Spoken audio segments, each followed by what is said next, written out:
अंतरराष्ट्रीय व्यापार के प्रवेश द्वार।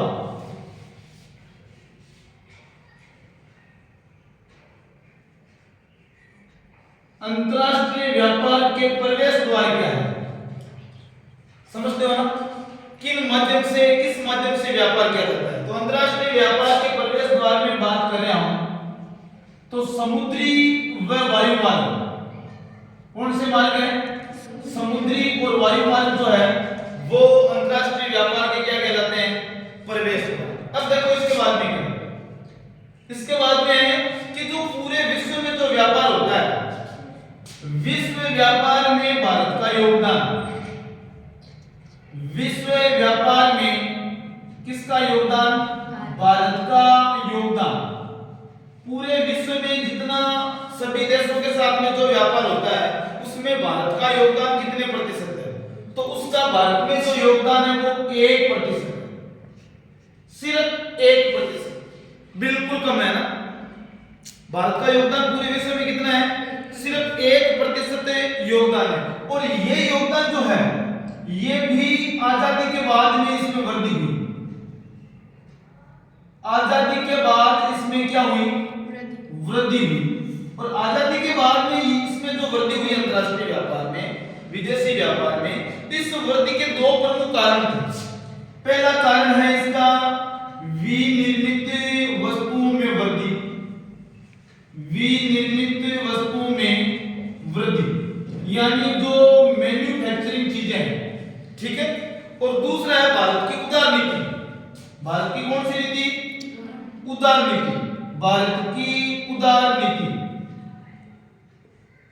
भारत व्यापार को बढ़ावा देने के लिए जो व्यापार पर कई सारे प्रतिबंध लगे हुए थे, उन प्रतिबंधों को भारत ने क्या कर दिया? हटा दिया। तो ये भारत की कौन सी नीति कहलाती है? उदार नीति। अब देखो क्या है, भारत का जो व्यापार संतुलन है, भारत का जो व्यापार संतुलन है, जैसे हमने विश्व वाले पाठ में पढ़ा था, व्यापार संतुलन की परिभाषा पढ़ी थी हमने, उसके दो टाइप पढ़े थे हमने, एक प्रतिकूल व्यापार होता है और एक अनुकूल होता है ना। अनुकूल व्यापार तो वो होता है जो कोई भी देश से आयात की बजाय निर्यात अधिक करता है, और ऋणात्मक या फिर प्रतिकूल कौन सा होता है? जिसमें आयात अधिक करता है और निर्यात कोई भी देश होता है वो क्या करता है?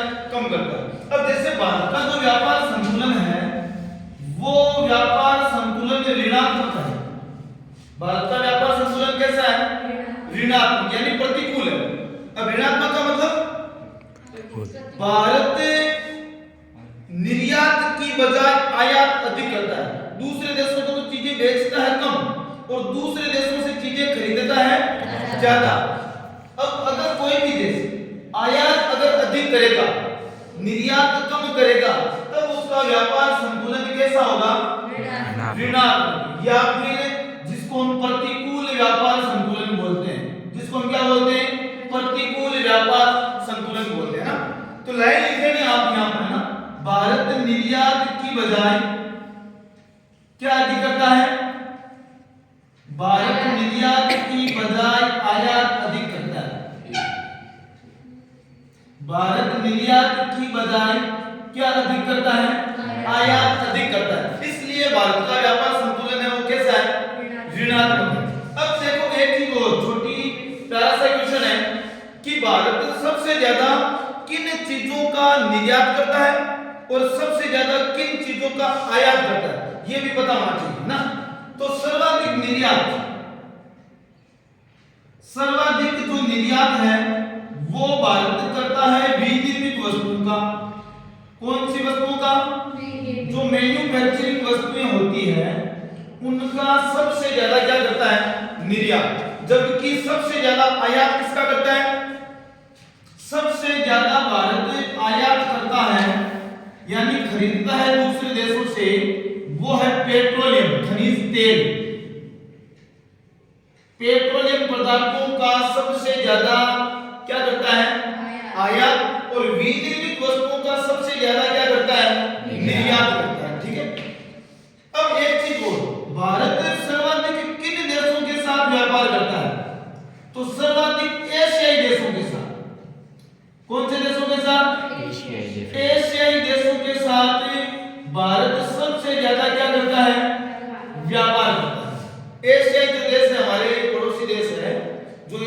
महाद्वीप के देश है, उन्हीं देशों के साथ भारत सबसे ज्यादा क्या करता है। हमने जैसे पहले पढ़ा था उस बुक के अंदर की व्यापार दिशा क्या होती है ना। प्राचीन समय में पहले भारत यूरोप के देशों के साथ में भी बहुत ज्यादा व्यापार करता था, लेकिन वर्तमान समय की देखें तो भारत किसके साथ, एशिया के जो देश है 2016-17 के आंकड़े हमारे इस बुक के अंदर दे रखे हैं। ठीक है, अब देखो हम पढ़ेंगे भारत के प्रमुख जो प्रवेश द्वार है, उन प्रवेश द्वारों में समुद्री मार्ग के बारे में, किसके बारे में पढ़ेंगे हम, समुद्री जो प्रमुख पतन है। ध्यान रखना हमारे देश भारत में प्रमुख 12 पतन है। कितने पतन है?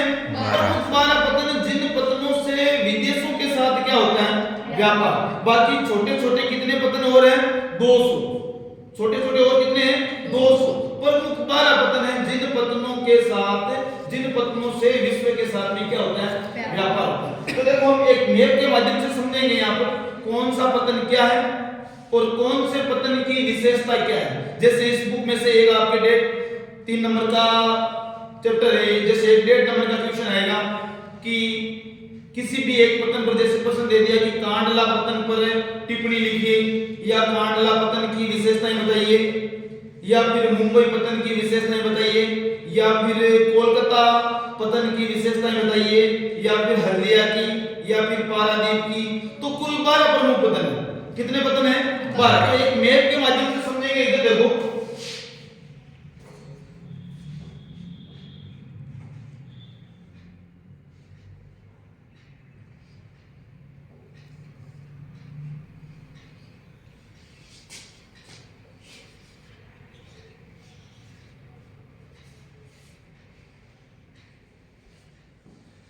एक मैप के माध्यम से समझेंगे हम।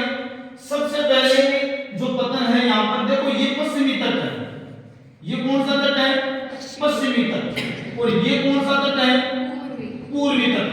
ये दो तटों के माध्यम से हम मैप से आसानी से समझोगे। और अगर मैप में भी इन स्थानों के बारे में आए तब भी आप आसानी से उस स्थान को मैप में अंकित कर सकते हो ना। जैसे आपका एक स्थान है यहाँ पर कांडला, नाम सुना होगा आपने, गुजरात के अंदर है कांडला। कौन सा स्थान है?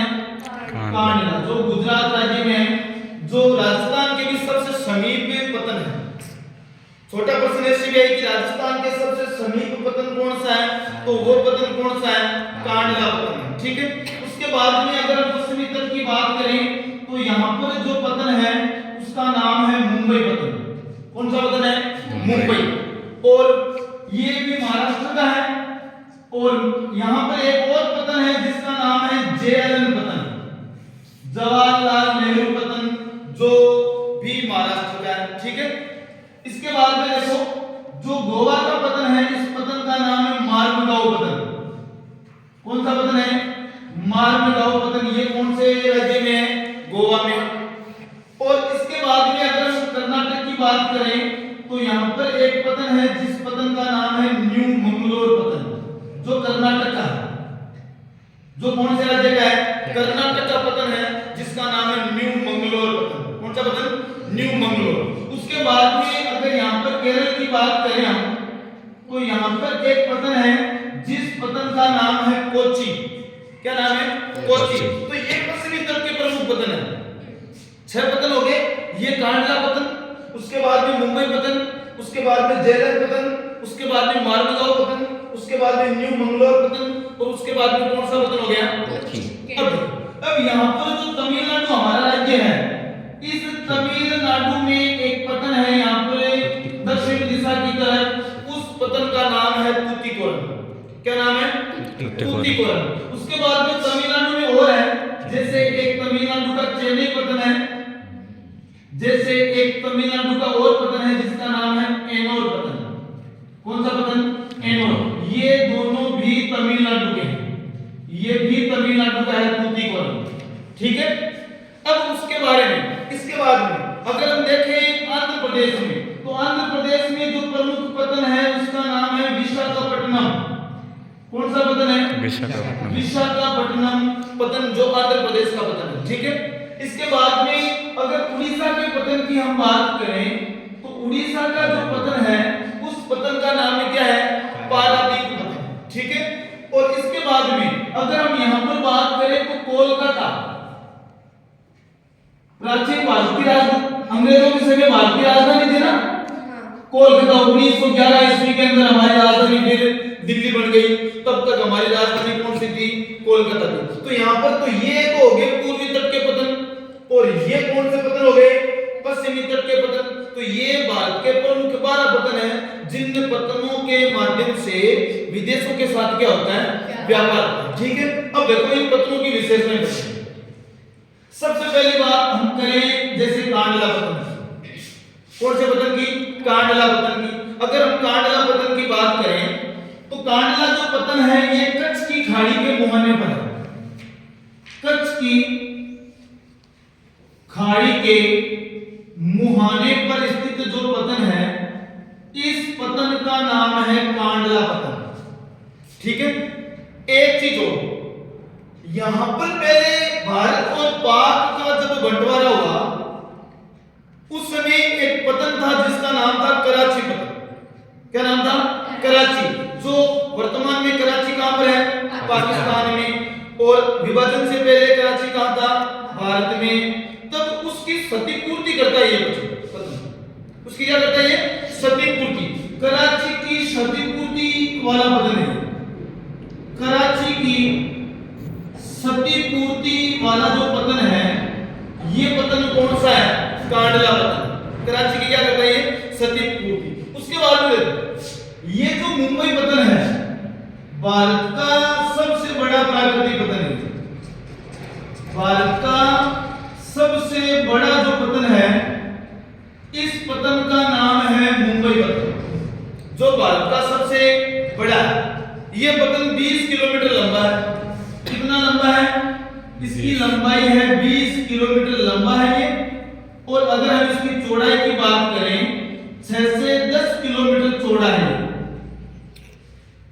20 किलोमीटर लंबा और 6 से 10 किलोमीटर ये क्या है? चौड़ा है। अब मुंबई हाई, जहां से पेट्रोलियम पदार्थ खनिज तेल निकलता है, तो ये वहां खनिज, देखो ध्यान रखना, भारत खनिज तेल का आयात करता है, लेकिन भारत खनिज तेल का निर्यात भी करता है।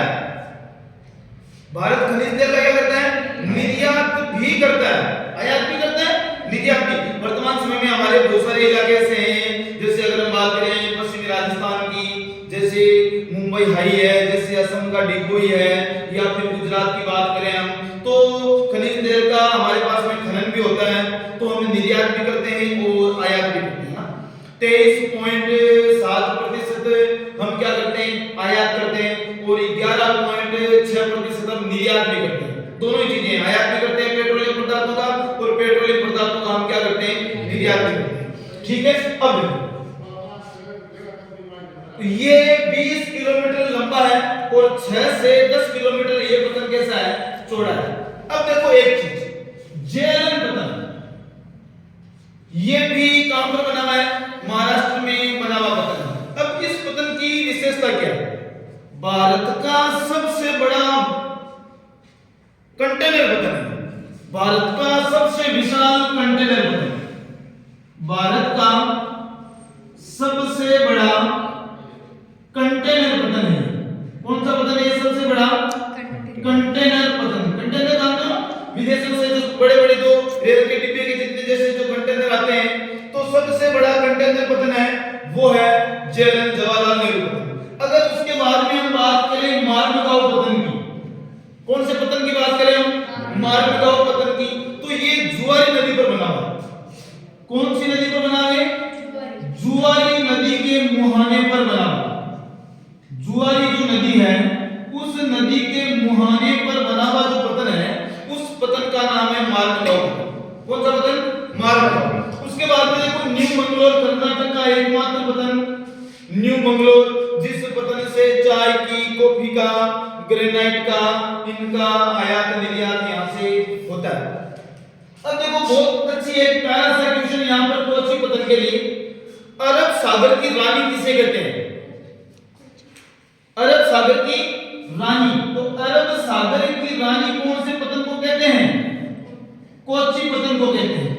अरब सागर की रानी के नाम से इस पतन